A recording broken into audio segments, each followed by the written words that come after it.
Actually, it is a big miracle that I am here today, and I'm extremely grateful. Thank you so much, ladies and gentlemen. I thank you that you gave me this opportunity to address this august forum and to give you a small briefing on the silent suffering of the Amhara people in Ethiopia. Ladies and gentlemen, Ethiopia faces unprecedented crises, political, social, economic, spiritual, psychological, environmental, and geopolitical. These pose an existential threat to this ancient country that hosts the African Union and several multilateral organizations. Ladies and gentlemen, I often ask, what is the role of a government? Ethiopia's crises are institutional and structural. I had always thought the primary role of any government is to defend human and national security and to promote the common good. This is not the case in Ethiopia. Everything is managed through an ethnic elite lens. This is why Ethiopia is one of the most conflict and corruption-ridden countries in the whole wide world. Unfortunately, this fact is underreported and underappreciated. So you may ask, why should the world care? My answer to that, because this multifaceted crisis has far-reaching implications, not only for Ethiopia, the second most populous country in Africa, but also for peace and stability in the Horn of Africa, Eastern Africa, and the Middle East. What are the root causes of this Ethiopian crisis? Ethiopia's human rights crisis stems deeply rooted political, ethnic, and governance challenges. This has been compounded by cycles of ethnic conflict, government and non-government-led wars, rebel insurgencies, impunity and non-accountability for war crimes, crimes against humanity, and crimes of genocide.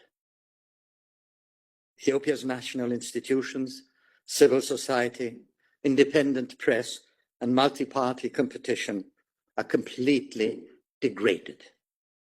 People fear their government. The one-party state is brutal and merciless. It worries me that the fabric of commonalities, such as shared humanity and nationality that bind Ethiopians, are now torn apart. Ladies and gentlemen, ask then why Ethiopia holds an election during a civil war. Ethiopia needs peace, human security, and stability first. This is why there is popular outrage within and outside the country. Those past months, Ethiopians have been holding peaceful protests in European, Northern American, Australian cities, and in South Africa, urging for the release of political prisoners, the cessation of wars, respect for human rights, and the rule of law. Ethiopians within the country are completely barred from holding peaceful demonstrations. Last April, one of the most celebrated artists in Ethiopia, Teodros Kasahon, nicknamed Teddy Afro, released a set of inspiring songs conveying powerful messages shared with more than 70 million listeners across the globe. He zeroed in on gross human rights violations, displacement of millions, decimation of national identity and institutions, and iconic symbols. His song, Ethioreka, ranked second on Billboard Global 2026. Government security reaction to this artist informs government insanity. Authorities entered and pillaged Teddy's establishment and jailed his managers. The avalanche of personal attack against him is chilling. At stake is freedom. This is an artist who calls for national reconciliation, brotherhood, peace, and stability. This is an artist who rejects distinctions based on tribe, faith, and social status. His urgent plea to restore sanity in Ethiopian politics is akin to the red alerts issued by the Lemkin Institute Against Genocide, Human Rights Watch, Genocide Watch, and protests across the globe. In early May, His Holiness Abuna Matthias, Patriarch of the Ethiopian Orthodox Tewahedo Church, the largest faith in the country, said to Ethiopia's leaders, "Do not be ruthless to God's people." He reminded them, "We have been crying for too long." At stake is religious freedom. I commend Genocide Watch for its timely April 2026 country report on Ethiopia. Two crises caught my attention: geopolitical and domestic. Fears of war between Ethiopia and Eritrea are on the rise, currently surrounding the contested issue of access to the Red Sea. Leaders have since traded hostile rhetoric over coastal access. The latest explosive border conflict with Sudan is also very concerning. Domestically, danger looms throughout Ethiopia, with residents in Addis Ababa in constant fear of being displaced, arrested, abducted, or killed. This is a continuation of the state emergency declared in August 2023. Genocide Watch reports in the Amhara region in 2024, regional forces arrested thousands of people in a campaign of mass arbitrary detentions targeting the individual Amharas. While hundreds were released in 2025, thousands remain, and we do not know what their fate will be. 4,678 schools have been damaged or destroyed. Only 21% of children in the Amhara region attend school. The Center for International Policy Studies, CIPS Ottawa, said in January 2025, concluded that the targeting of schools and educators in the Amhara region shows a pattern of targeted human atrocity, typically associated with war crimes, crimes against humanity, and crime of genocide. This state action compounds extrajudicial killings, state and non-state enforced disappearances, and mass detention of ethnic Amhara individuals. In my estimation, ladies and gentlemen, this is a form of genocide. Who is accountable for this alarming development? A non-governmental institution, human rights advocacy in the United States, with field experts in Ethiopia, reports that between October 2025 and March 2026, the federal government of Ethiopia conducted 39,728 casualties against the Amhara region by using attacks by planes and drones. These drone strikes caused as I said, 39,728 casualties, 14,445 killed, and the rest injured. Drone strikes in February 2026 alone caused 1,656 casualties. The majority were killed. 1,789 girls and women were raped by governmental forces. 3,482 people were abducted. 14,900 people were arrested and jailed. The level of ethnically targeted attack on Amhara civilians and the destruction of social and economic infrastructure demonstrate culpability on the part of the government of Ethiopia.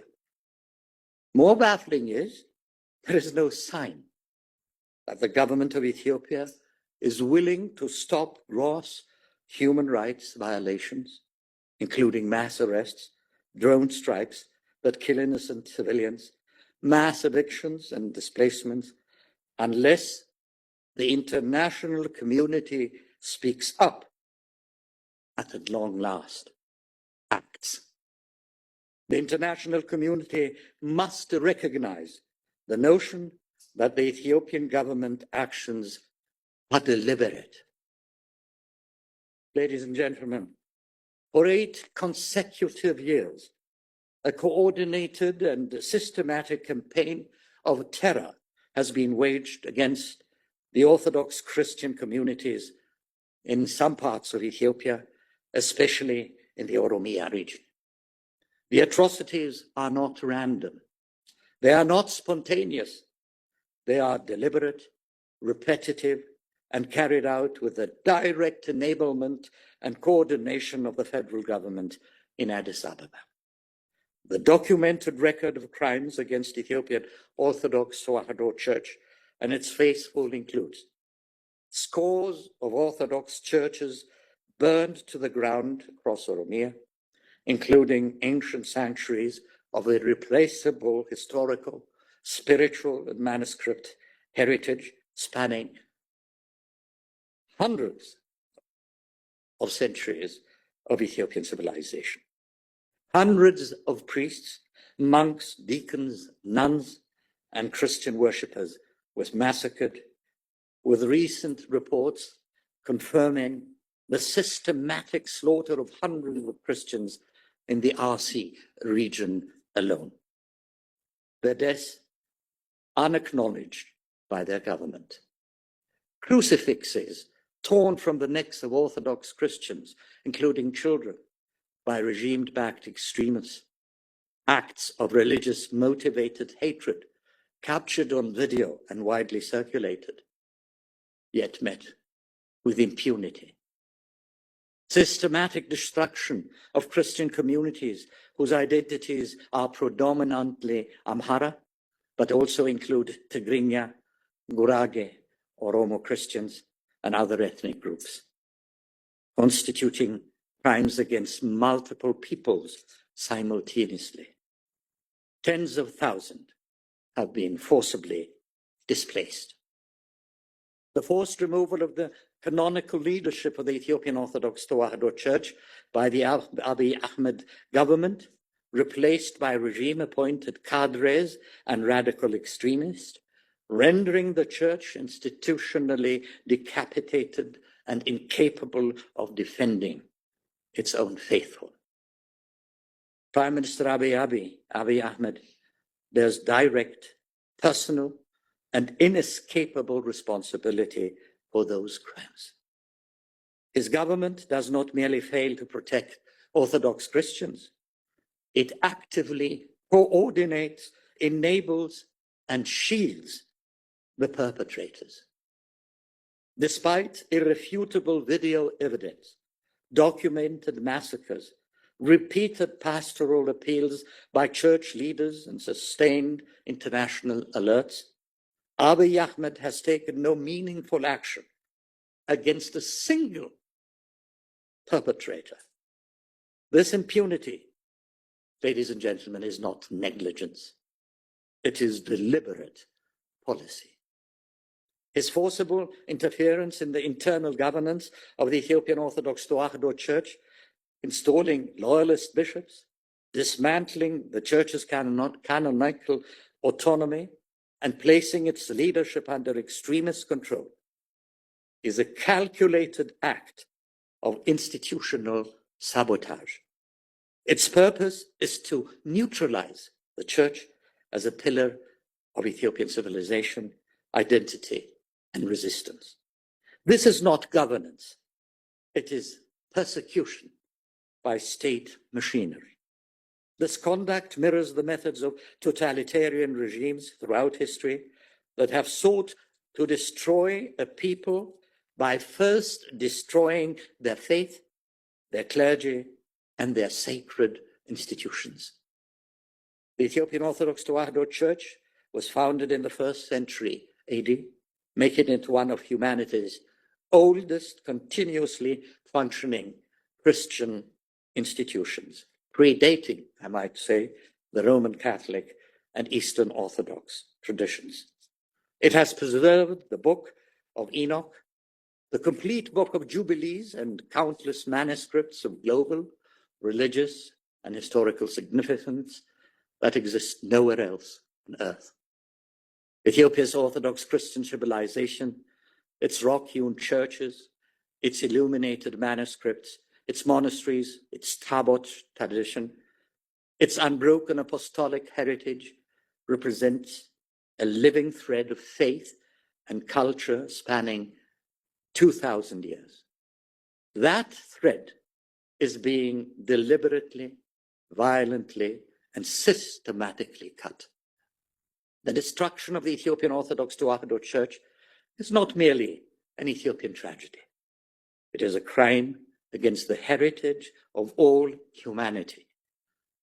The world ignored the destruction of the Timbuktu manuscripts. It must not ignore this shameful act. Ladies and gentlemen, allow me now to address several international organizations, including, of course, the European Parliament, on this matter. First of all, the United Nations Human Rights Council to open an immediate, independent investigation into the persecution of Orthodox Christians in Ethiopia's Oromia region, with particular attention to the Arsi massacres, the burning of churches, and the forced displacement of clergy and believers. Second, the United States Congress and administration to invoke the International Religious Freedom Act, IRFA, and formally designate Ethiopia as a country of particular concern, CPC, for systematic, ongoing, and egregious violations of religious freedom. The European Parliament and the European Union to impose targeted sanctions on individuals within the Abiy Ahmed government who have enabled, coordinated, and shielded perpetrators of violence against Orthodox Christian communities. Fourth, the African Union to cease its institutional silence and acknowledge that a member state is committing crimes against its own religious minorities, crimes that, if perpetrated in any other region of the world, would have triggered immediate and decisive international response. Fifth, the international criminal justice bodies to begin the systematic documentation of evidence for the prosecution of those responsible for crimes against humanity, including Prime Minister Abiy Ahmed Ali and his senior security and political officials who have commanded, condoned, or facilitated these atrocities. And lastly, global media and civil society to break the wall of silence surrounding these massacres provide sustained coverage and amplify the voices of hundreds of thousands of Ethiopian Orthodox Christians living in terror in their own homeland. Let me conclude, ladies and gentlemen. History would judge those who were silent. The international community stood by during the Rwandan genocide, the Yazidi genocide, the Srebrenica massacre, and subsequently expressed remorse. Remorse without prevention is not justice. It must not repeat that failure in Ethiopia. The Ethiopian Orthodox Tewahedo Church has survived Aksumite empires, medieval invasions, colonial pressures, and Marxist persecution for 2,000 years. It must not be extinguished in the 21st century under the watch of a world that has both the knowledge and the power to act. We demand justice, ladies and gentlemen. We demand accountability. We demand action now. Thank you very much.